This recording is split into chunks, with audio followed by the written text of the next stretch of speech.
तो भाई आगे बढ़ते हैं अगले टॉपिक पे।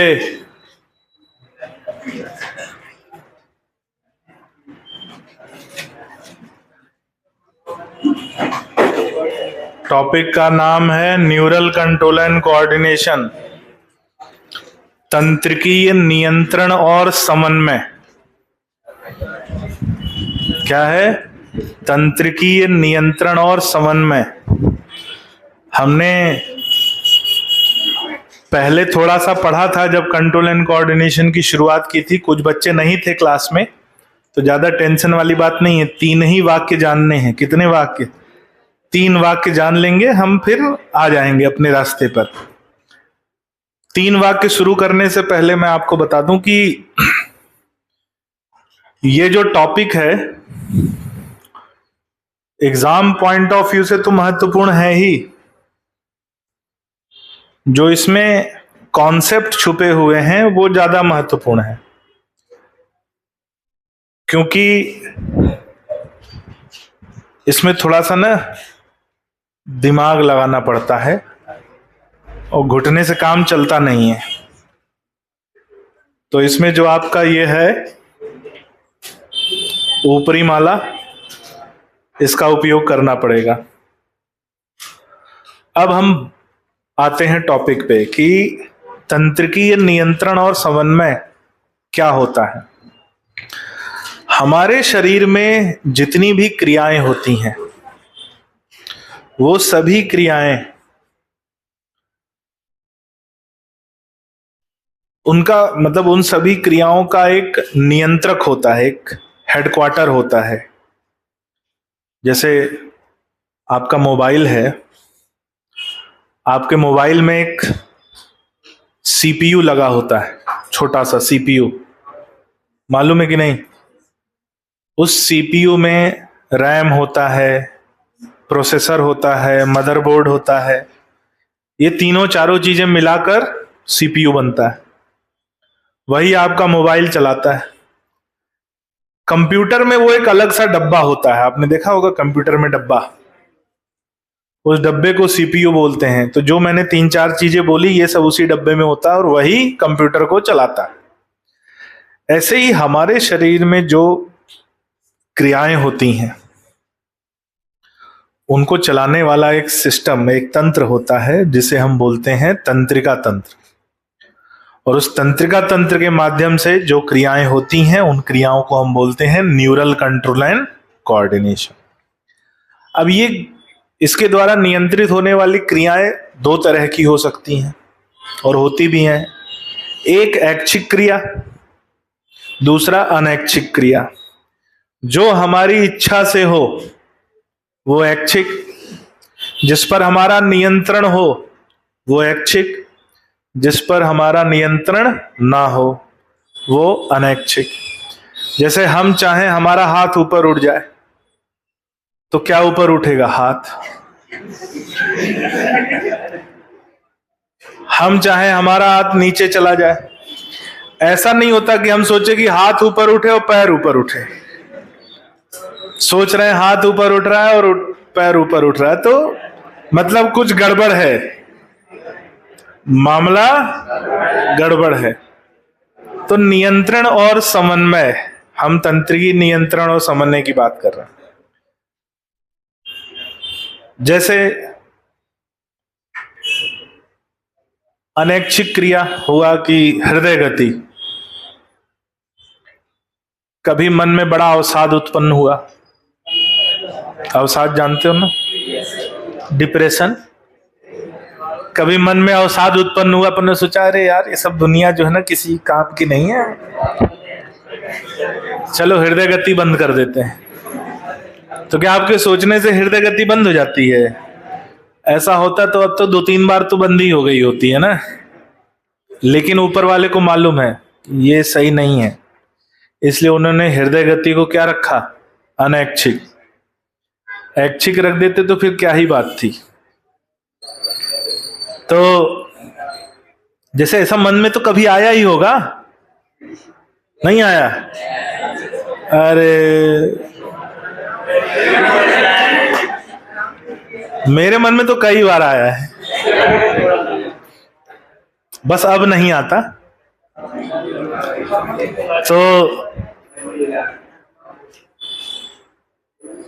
नहीं, मेरे मन में तो कई बार आया कि हृदय गति बंद हो जाए, मेरी नहीं। तुम लोग का मेरी समझ, कितनी गंदी सोच है तुम्हारी है। तो हृदय गति हमारी इच्छानुसार चालू बंद नहीं होती, तो ये कैसी क्रिया है? अनैच्छिक। तो ये जो तंत्रिकीय नियंत्रण और समन्वय है, इसमें संदेश का स्थानांतरण होता है। किसका स्थानांतरण? और वो संदेश का स्थानांतरण वैद्युत तरंगों के रूप में होता है, करंट के रूप में होता है। किस रूप में होता है? करंट। और ये जो स्थानांतरण है या जो नियंत्रण और समन्वय की क्रिया है, ये बहुत तीव्र होती है और कम समय के लिए प्रभावी होती है। और इसका जो पूरा संचारण है और जो नियंत्रण है, वो जिस तंत्र द्वारा होता है उसे हम तंत्रिका तंत्र कहते हैं। तो यही वो 3 पॉइंट थे जो अपने को जानने थे। और फिर चैप्टर की शुरुआत करते हैं। तो लिखो कि शरीर में होने वाला तंत्रिकीय नियंत्रण और समन्वय, शरीर में होने वाला तंत्रिकीय नियंत्रण और समन्वय, शरीर में होने वाला तंत्रिकीय नियंत्रण और समन्वय तंत्रिका तंत्र द्वारा संपन्न होता है। तंत्रिका तंत्र द्वारा संपन्न होता है। नियंत्रण और समन्वय तंत्रिका तंत्र द्वारा संपन्न होता है। किसके द्वारा? तंत्रिका तंत्र द्वारा संपन्न होता है। अगला पॉइंट, इसमें संदेश का स्थानांतरण, इसमें संदेश का स्थानांतरण, इसमें संदेश का स्थानांतरण वैद्युत तरंगों के रूप में, इसमें संदेश का स्थानांतरण वैद्युत तरंगों के रूप में, इसमें संदेश का स्थानांतरण वैद्युत तरंगों के रूप में पाया जाता है।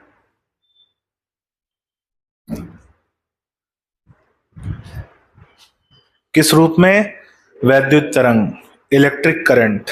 अगला पॉइंट, ये क्रिया तीव्र होती है, ये क्रिया तीव्र होती है तथा कम समय के लिए प्रभावी होती। ये क्रिया तीव्र होती है तथा कम समय के लिए प्रभावी होती। ये क्रिया तीव्र होती है तथा कम समय के लिए प्रभावी होती है। कम समय के लिए प्रभावी होती है। अगला पॉइंट, कम समय के लिए प्रभावी होती है। अगला पॉइंट लिखो कि तंत्रिका तंत्र की रचनात्मक और क्रियात्मक इकाई, तंत्रिका तंत्र की रचनात्मक और क्रियात्मक इकाई, रचनात्मक और क्रियात्मक इकाई पाई जाती है जिसे न्यूरॉन कहते हैं। तंत्रिका तंत्र की रचनात्मक और क्रियात्मक इकाई पाई जाती है जिसे न्यूरॉन कहते हैं। न्यूरॉन कहते हैं या तंत्रिका कोशिका, जिसे न्यूरॉन कहते हैं या तंत्रिका कोशिका, जिसे न्यूरॉन कहते हैं या तंत्रिका कोशिका। कौन सी कोशिका? तंत्रिका कोशिका। लिखो अगला पॉइंट, एक बहुध्रुवीय न्यूरॉन, एक बहुध्रुवीय न्यूरॉन,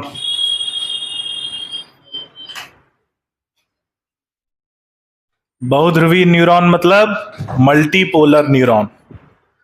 एक बहुध्रुवीय न्यूरॉन या मल्टीपोलर न्यूरॉन की संरचना,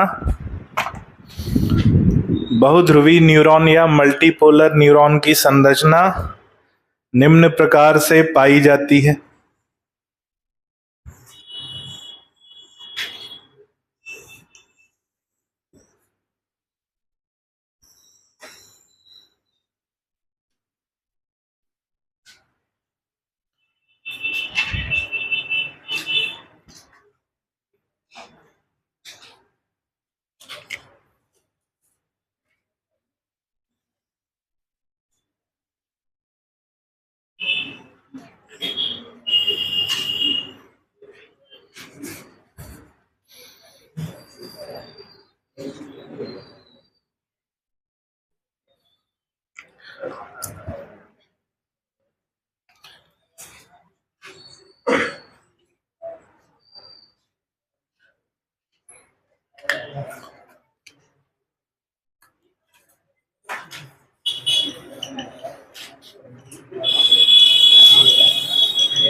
बातें नहीं।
बना लीजिए।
कॉपी में बनाए हो डायग्राम पीछे? हाँ, क्या है? कॉपी नहीं लाए हो? बहुत अच्छा काम किया। बॉटनी की क्लास थी? अच्छा, बाकी लोग को सपना आया था? H2 में नहीं आया था क्या मैसेज? अरे तो नया चैप्टर शुरू हो रहा है, लिख लो। चलो ध्यान से सुनो।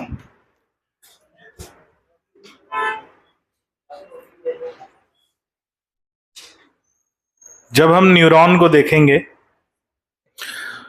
तो हमें इसमें दो भाग दिखाई देते हैं।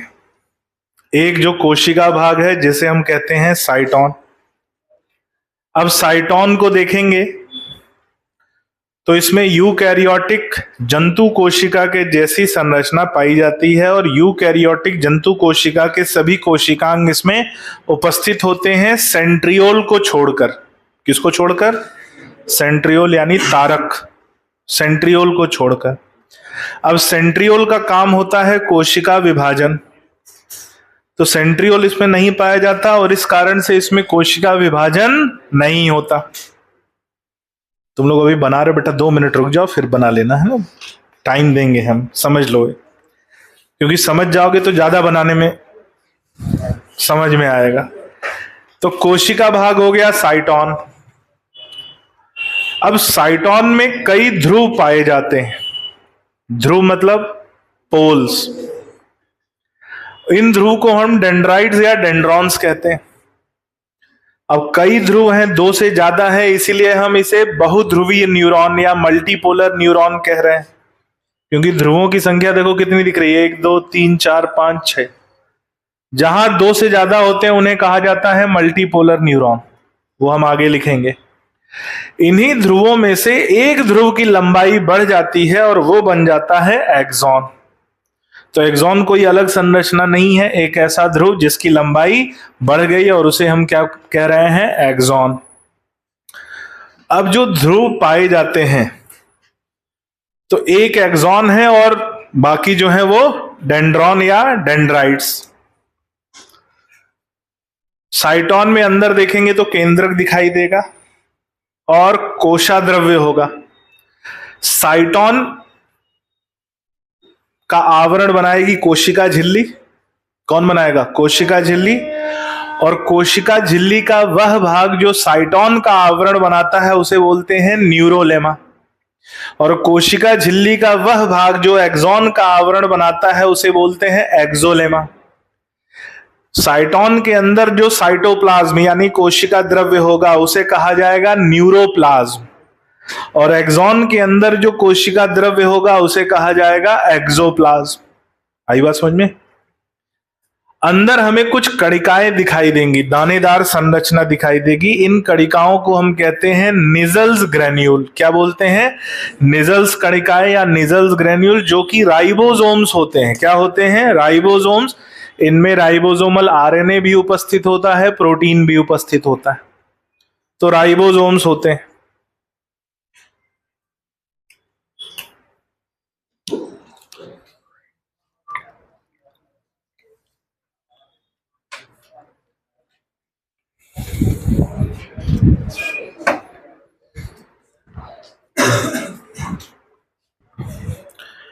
राइबोसोम्स होते हैं। अच्छा, ये राइबोसोम्स कहां पाए जाते हैं, यानी ये निजल्स ग्रेन्यूल, निजल्स कणिकाएं कहां पाई जाती हैं? स्थान महत्वपूर्ण है। साइटॉन का जो कोशाद्रव्य है उसके परिधि भाग में, बीचों बीच नहीं है। कहां है? किनारे किनारे, परिधि भाग में। और कहां है? डेंड्राइट्स के अंदर भी उपस्थित है, दिख रहा है। तो कोशाद्रव्य के परिधि भाग में और डेंड्राइट्स तक ये कणिकाएं पाई जाती। ये बात हो गई साइटोन की। साइटोन के ध्रुवों के जो छोर होते हैं, यहां से ये संदेश को ग्रहण करते हैं। किसको ग्रहण करते हैं? संदेश को ग्रहण करते हैं। दूसरा भाग आता है एक्सॉन। एक ध्रुव जिसकी लंबाई अत्यधिक रूप से बढ़ गई, वो बन गया एक्सॉन। उसका आवरण एक्सोलेमा, अंदर का कोशाद्रव्य एक्सोप्लाज्म। अब एक्सॉन के बाहर देखोगे, यहां लाल रंग में मैंने कुछ कोशिकाएं बनाई हैं। इन कोशिकाओं को कहते हैं श्वान कोशिका। ये न्यूरॉन का भाग नहीं है, ये अलग कोशिकाएं हैं, उपकला कोशिकाएं हैं। कैसी कोशिकाएं हैं? उपकला कोशिकाएं हैं जो एक्सॉन का आवरण बनाती हैं।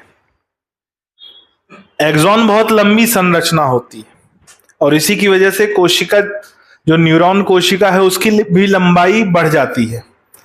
एक सामान्य न्यूरॉन कोशिका की लंबाई 5 इंच से लेके 5 फीट तक हो सकती है। तो इसलिए शरीर की सबसे लंबी कोशिका होती है, 5 इंच से लेकर 5 फीट तक इसकी लंबाई हो सकती है। और वो लंबाई किसकी होगी? साइटोन की लंबाई उतनी नहीं होगी। किसकी वजह से लंबाई बढ़ेगी? एक्सॉन। तो एक्सॉन के ऊपर आवरण बनाएगा कौन? श्वान कोशिकाएं। अब ये श्वान कोशिकाएं जो है एक्सॉन के ऊपर लिपटी हुई पाई जाती हैं। कैसी पाई जाती हैं? लिपटी हुई। जैसे वो रोल खाते हैं अपन, रोल, वैसा कुछ अंदर भरा होता है। Veg roll, egg roll, chicken roll है ना, आता है, तो अपन खाते हैं रोल। अरे रोल तो खाया होगा। हाँ, किसने किसने आज तक रोल नहीं खाया? कोई भी रोल, वेज रोल या कोई भी ऐसा रोल नहीं खाया? खाया ना सबने? हाँ, शक्कर और रोटी खा, वो भी रोल है बेटा। नमक, तेल और घी सबसे बढ़िया रोल है। मतलब नमक, घी, या घी ना हो तो तेल सरसों वाला, ऐसा लगा लो, रोल कर लो। तो अब क्या होता है, देखो, अंदर का जो भी मटेरियल हो उसके ऊपर रोटी को लपेटे रहते या पराठे को लपेटे रहते, वो क्या बन जाता है? रोल। तो वैसे ही एक्सॉन के ऊपर लिपटी हुई पाई जाती हैं श्वान कोशिकाएं, और बहुत सारी होती हैं, एक के बाद दूसरी, दूसरे के बाद तीसरी। इन श्वान कोशिकाओं के बीच में संधि होती है, जोड़ होता है।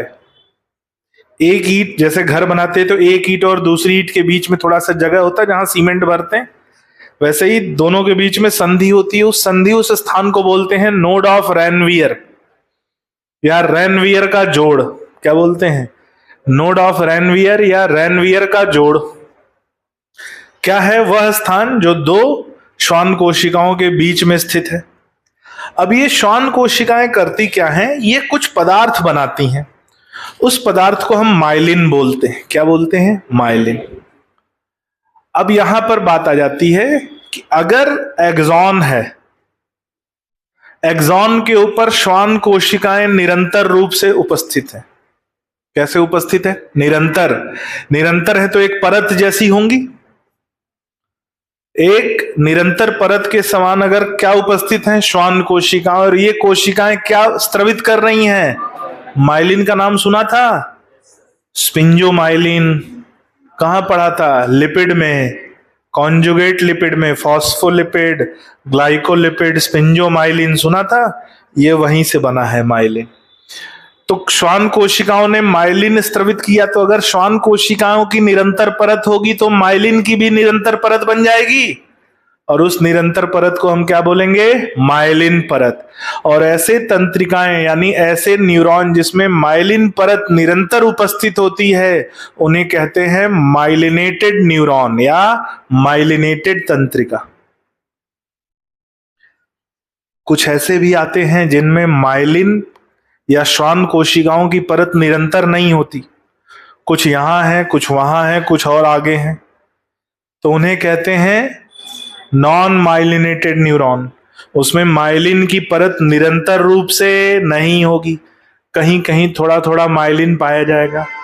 तो दो तरह की तंत्रिकाएं हो गई, एक माइलिनेटेड और एक नॉन माइलिनेटेड। माइलिनेटेड में किसकी परत निरंतर होगी? श्वान कोशिकाओं की परत निरंतर होगी, जिससे किसकी परत मिलेगी? माइलिन की परत मिलेगी, वो होगा माइलिनेटेड। दूसरा है नॉन माइलिनेटेड, जिसमें बिखरी हुई श्वान कोशिकाएं, बिखरी हुई, उपस्थित है लेकिन कैसी हैं, बिखरी हुई।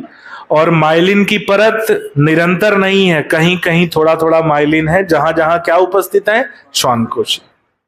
आई बात समझ में? इसको ऐसे समझ सकते हो जैसे हमारे घर में जो तार होता है उस पर प्लास्टिक की कवरिंग होती है, और खंभे पे जो तार है उस पे कवरिंग नहीं है, होता है ना।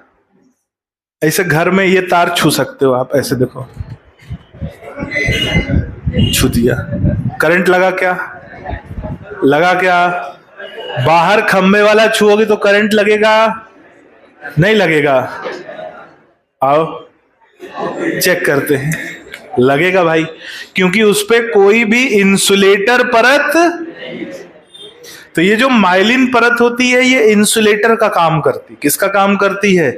कुचालक का कार्य करती है, इंसुलेशन का कार्य करती। ठीक है। अब एक और बात, हाँ क्या हो गया? पक्षियों को क्यों नहीं लगता है? क्योंकि पक्षी जो है ना वो केवल एक तार पे बैठते हैं जहां केवल उन्हें मेन फेस मिलता है, न्यूट्रल नहीं मिलता। अपन भी ऐसे ही एक तार पे लटक जाओ, धरती पे मत आना बस, नहीं तो नीचे से लगेगा अर्थिंग और तुम बन जाओगे सर्किट। क्या बन जाओगे? सर्किट। और कर जाओगे ब्लास्ट। क्या कर जाओगे? जैसे कुछ ऐसे देखा होगा, ऐसा नेट पे ना ऐसे कुछ वीडियोस पड़े हैं कि एक आध मूर्ख वगैरह जो है ट्रेन के ऊपर चढ़ गए और हाई टेंशन वायर को ऐसे पकड़ लिया, जैसे पकड़े 1 सेकंड के अंदर ब्लास्ट हो गए हैं। देखा होगा ऐसा वीडियो। और फिर लकड़ी के लट्ठे की तरह गिरे हैं नीचे। तो अर्थिंग जब तक नहीं मिलेगी तब तक सब बढ़िया, अर्थिंग मिल गया तो सर्किट कंप्लीट। अब यहां पर एक बात है कि जो संदेश है, जो वैद्युत तरंग है, उसका स्थानांतरण हमेशा साइटॉन से एक्सॉन की तरफ होता है, कभी भी एक्सॉन से साइटॉन की तरफ नहीं होता। एक्सॉन के निचले छोर पर कई शाखाएं मिलती हैं, उन शाखाओं को बोलते हैं टर्मिनल ब्रांच, और उनके अंतिम किनारों पर एक फूली हुई संरचना पाई जाती है जिसे बोलते हैं बटन या साइनेप्टिक नॉब। ये बात हो गई किसको लेकर? न्यूरॉन को। तो लिखिए, यहीं से शुरू करते हैं। अच्छा अभी बनाना है क्या? बनाइए जल्दी।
हो गया?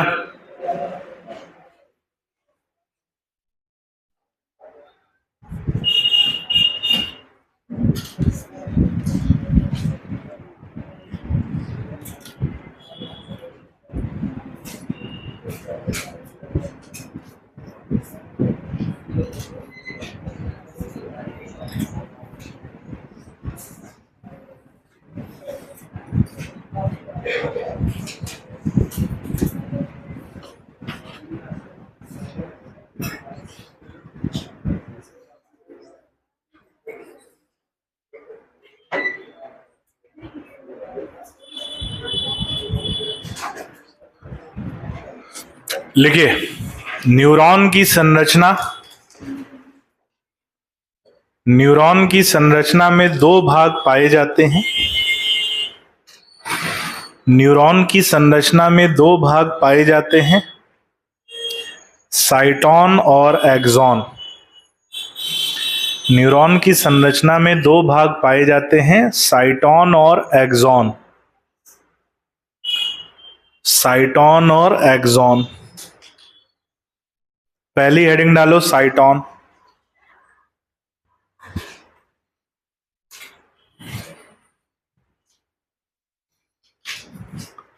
लिखो, ये न्यूरॉन का कोशिका भाग होता है। ये न्यूरॉन का कोशिका भाग होता है। ये न्यूरॉन का कोशिका भाग होता है। इसमें जंतु कोशिका के समान, इसमें जंतु कोशिका के समान सभी कोशिकांग पाए जाते हैं। इसमें जंतु कोशिका के समान सभी कोशिकांग पाए जाते हैं। जंतु कोशिका के समान सभी कोशिकांग पाए जाते हैं, ब्रैकेट में लिखना सेंट्रियोल को छोड़कर पाए जाते हैं। सेंट्रियोल या तारक, तारक मेहता सुना है ना? तारक को छोड़कर, सेंट्रियोल को छोड़कर सभी कोशिकांग पाए जाते हैं, सेंट्रियोल को छोड़कर। अगला पॉइंट, इस कारण इसमें विभाजन की क्षमता नहीं पाई जाती। इस कारण इसमें विभाजन की क्षमता नहीं पाई जाती। इस कारण इसमें विभाजन की क्षमता नहीं पाई जाती। विभाजन की क्षमता नहीं पाई जाती। अगला पॉइंट, इस कारण इसमें विभाजन की क्षमता नहीं पाई जाती।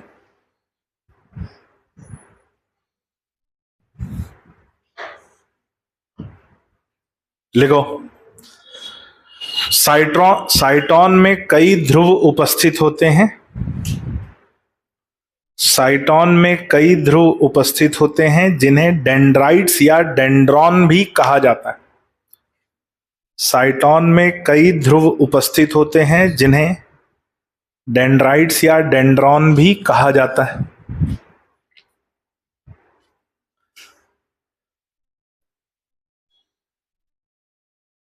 इन्हीं के माध्यम से ये संवेदनाओं, इन्हीं के माध्यम से ये संवेदनाओं या संदेश को ग्रहण करते हैं। इन्हीं के माध्यम से ये संवेदनाओं या संदेश को ग्रहण करते हैं। संवेदनाओं या संदेश को ग्रहण करते हैं। संवेदनाओं या संदेश को ग्रहण करते हैं। ठीक है, अगला पॉइंट,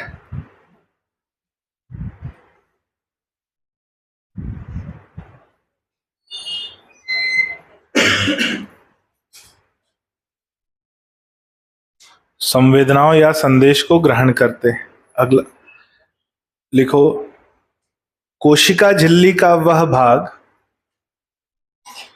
कोशिका झिल्ली का वह भाग जो साइटॉन का आवरण बनाता है। कोशिका झिल्ली का वह भाग जो साइटॉन का आवरण बनाता है।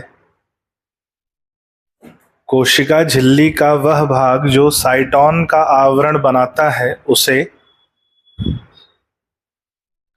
जो साइटॉन का आवरण बनाता है उसे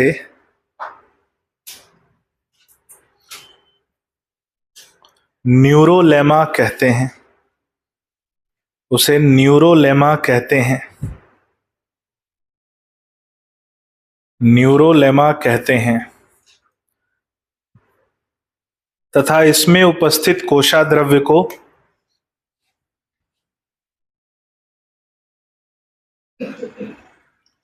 तथा इसमें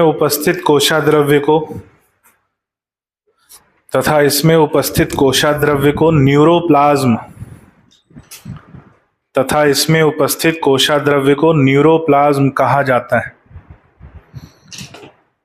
इसमें उपस्थित कोशाद्रव्य को न्यूरोप्लाज्म कहा जाता है। कोशाद्रव्य को न्यूरोप्लाज्म कहा जाता है। अगला पॉइंट स्टार लगा के लिखना। साइटोन में केंद्रक उपस्थित होता है।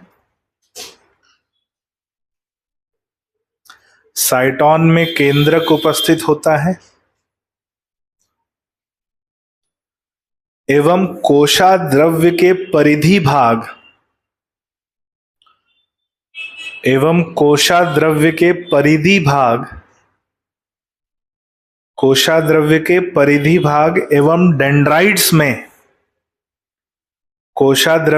परिधि भाग एवं डेंड्राइट्स में निजल्स कणिकाएं पाई जाती हैं।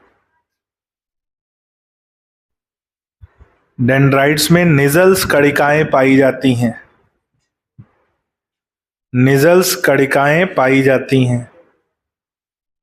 ब्रैकेट में लिखना राइबोसोम का स्वरूप। निजल्स कणिकाएं पाई जाती हैं, राइबोसोम का स्वरूप। निजल्स कणिकाएं पाई जाती हैं और ये क्या होती हैं भाई? राइबोसोम्स का स्वरूप होती हैं, परिधि भाग में और डेंड्राइट में। आगे लिखो कि साइटोन में उपस्थित कई ध्रुवों में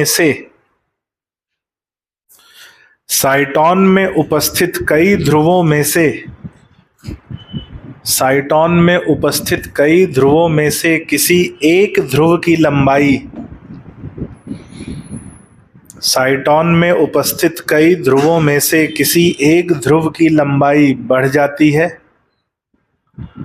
कई ध्रुवों में से किसी एक ध्रुव की लंबाई बढ़ जाती है, जिसे एक्सॉन कहा जाता है। अगला हेडिंग लिखो एक्सॉन।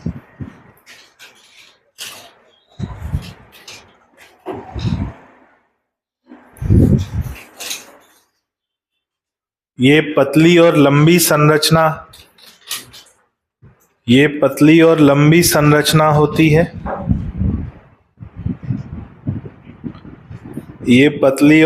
संरचना होती है।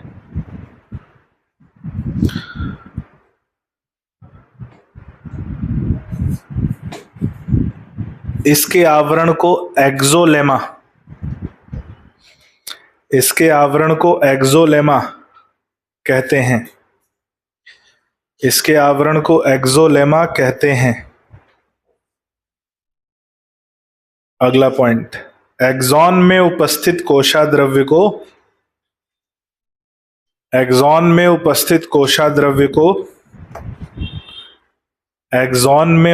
कोशाद्रव्य को एक्सोप्लाज्म कहा जाता है।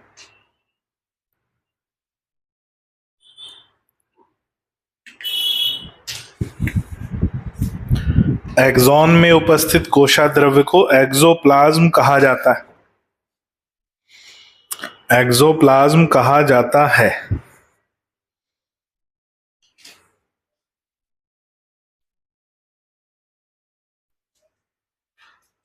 लिखो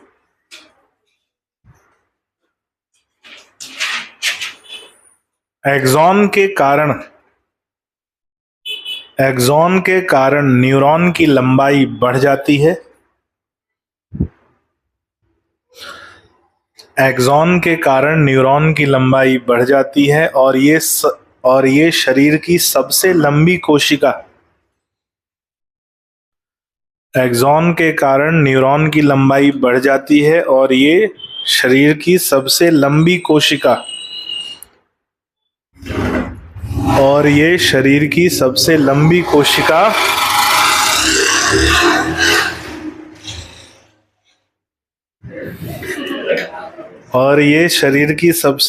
कोशिका होती है। जिसकी लंबाई 5 इंच से 5 फीट तक हो सकती है, जिसकी लंबाई 5 इंच से 5 फीट तक हो सकती है, जिसकी लंबाई 5 इंच से 5 फीट तक हो सकती है।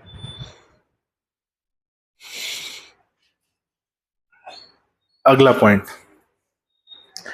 एक्सॉन के ऊपर लिपटी हुई श्वान कोशिकाएं पाई जाती। एक्सॉन के ऊपर लिपटी हुई श्वान कोशिकाएं पाई जाती।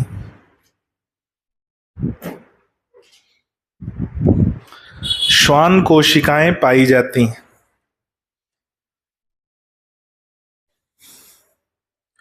ये कोशिकाएं माइलिन स्त्रवित करती हैं। ये कोशिकाएं माइलिन स्त्रवित करती हैं, माइलिन स्त्रवित करती हैं।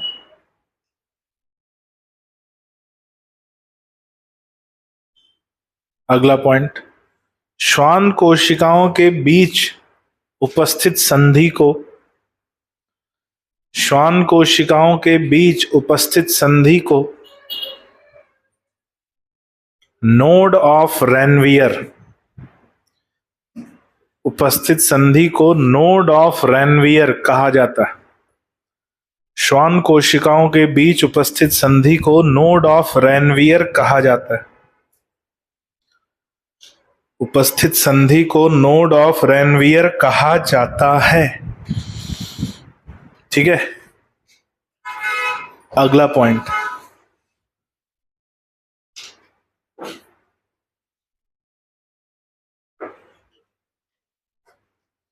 श्वान को ऐसा लिखना,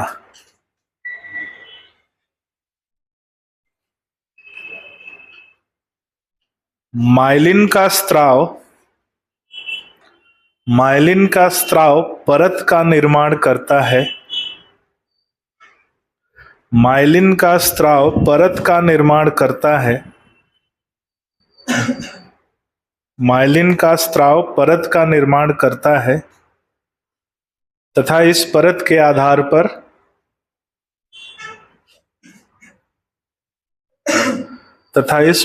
आधार पर न्यूरॉन दो प्रकार के पाए जाते हैं।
दो प्रकार के पाए जाते हैं। पहला लिखो माइलिनेटेड न्यूरॉन, पहला लिखो माइलिनेटेड न्यूरॉन। माइलिनेटेड न्यूरॉन या इसे मेडुलेटेड न्यूरॉन भी कहा जाता है। माइलिनेटेड न्यूरॉन या मेडुलेटेड न्यूरॉन भी कहा जाता है। अब इसमें क्या खास बात है और इसमें क्या खास बात है, ध्यान से सुनना। माइलिनेटेड न्यूरॉन में श्वान कोशिकाओं की निरंतर परत होती है। एक्सॉन के ऊपर श्वान कोशिकाओं की निरंतर परत है जिससे माइलिन स्त्रवित होता है, तो माइलिन की भी निरंतर परत पाई जाती है और उस परत को हम क्या बोलते हैं, माइलिन परत।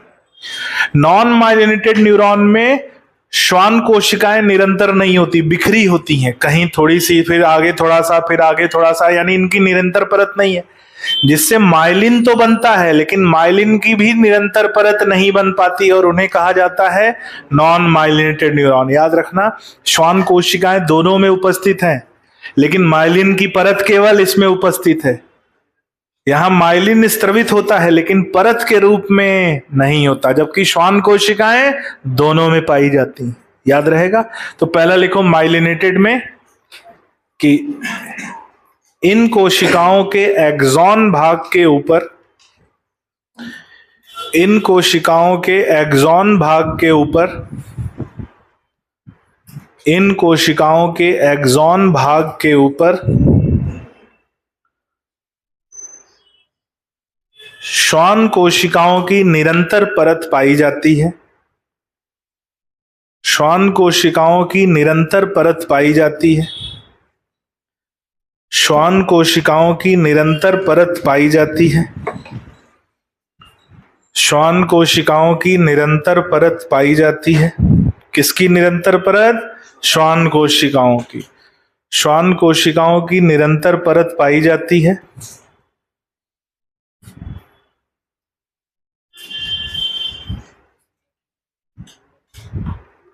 श्वान कोशिकाओं की निरंतर परत पाई जाती है,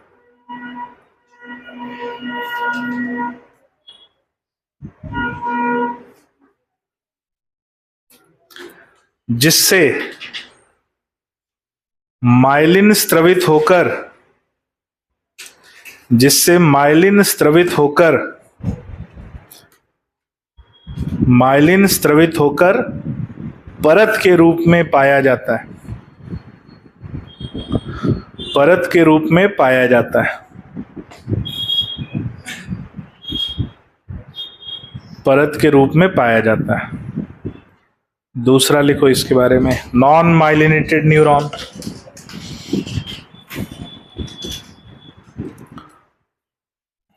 दूसरा लिखेंगे नॉन माइलिनेटेड न्यूरॉन।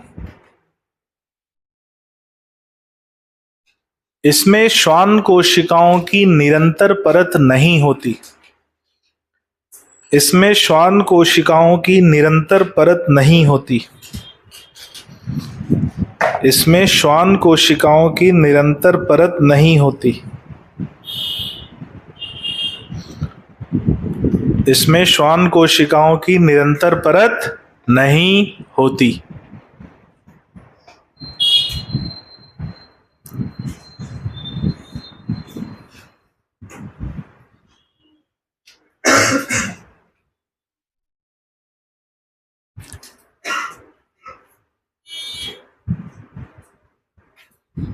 जिस कारण माइलिन परत भी नहीं पाई जाती। जिस कारण माइलिन परत भी नहीं पाई जाती।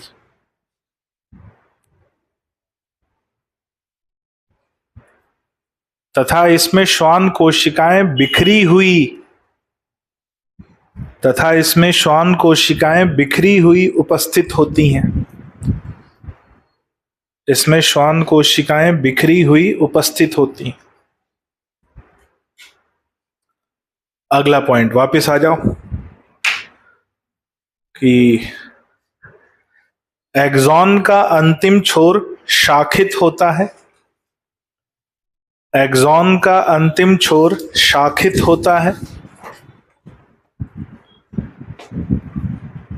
एक्सॉन का अंतिम छोर शाखित होता है तथा इन शाखाओं के किनारे, तथा इन शाखाओं के किनारे फूले हुए पाए जाते हैं। तथा इन शाखाओं के किनारे फूले हुए पाए जाते हैं। इन शाखाओं के किनारे फूले हुए पाए जाते हैं, जिन्हें, इन शाखाओं के किनारे फूले हुए पाए जाते हैं जिन्हें बटन या साइनेप्टिक नॉब कहा जाता है। जिन्हें बटन या साइनेप्टिक नॉब कहा जाता है। जिन्हें बटन या साइनेप्टिक नॉब कहा जाता है।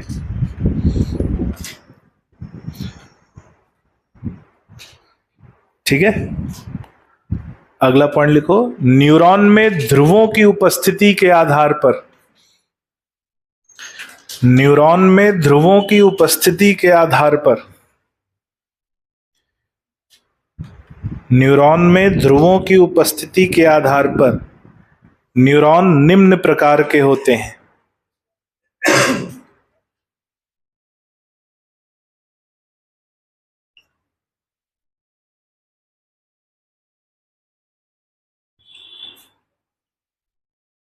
न्यूरॉन में ध्रुवों की उपस्थिति के आधार पर न्यूरॉन निम्न प्रकार के होते हैं। पहला है एपोलर या यूनिपोलर न्यूरॉन।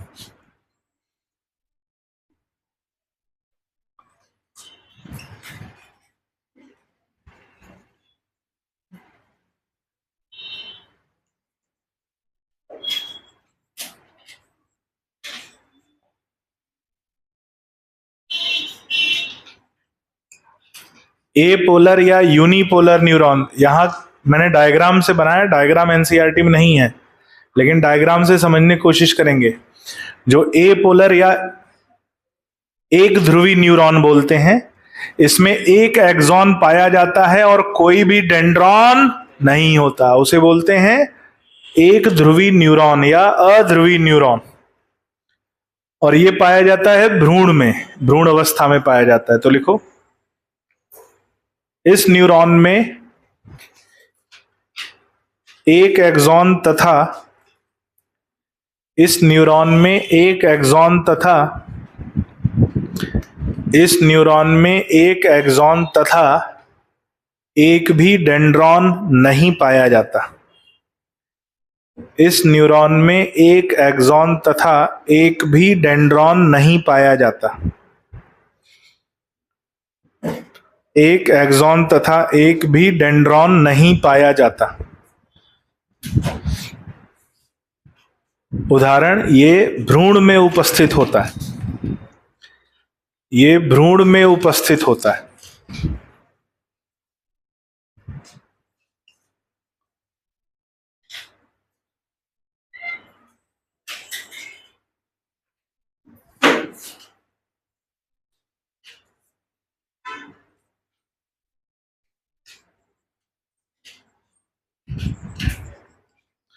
दूसरा आ गया द्विध्रुवीय न्यूरॉन या bipolar neuron.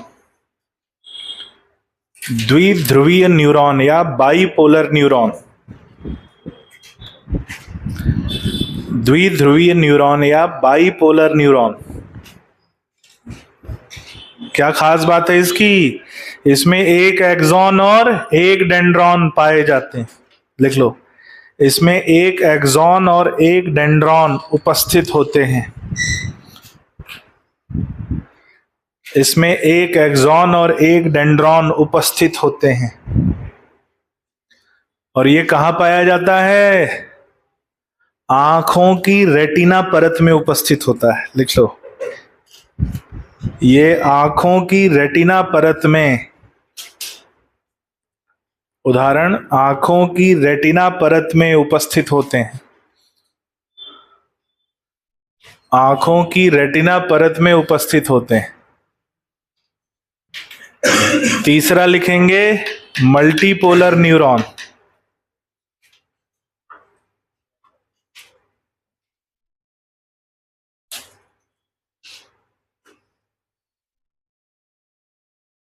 Multipolar neuron, multipolar neuron में क्या हो गया? एक एक्सॉन होता है और एक से अधिक डेंड्रॉन होते हैं। तो लिखो, इसमें एक एक्सॉन तथा एक से अधिक, इसमें एक एक्सॉन तथा एक से अधिक,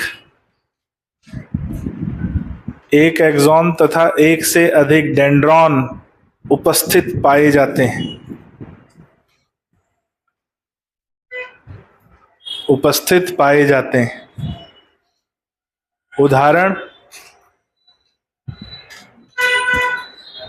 उदाहरण ये केंद्रीय तंत्रिका तंत्र, उदाहरण ये केंद्रीय तंत्रिका तंत्र तथा परिधि तंत्रिका तंत्र में, ये केंद्रीय तंत्रिका तंत्र तथा परिधि तंत्रिका तंत्र में उपस्थित होता है। केंद्रीय तंत्रिका तंत्र तथा परिधि तंत्रिका तंत्र में उपस्थित होता है। उपस्थित होता है। अगला पॉइंट स्टार लगा के, न्यूरॉन में संदेश का स्थानांतरण, न्यूरॉन में संदेश का स्थानांतरण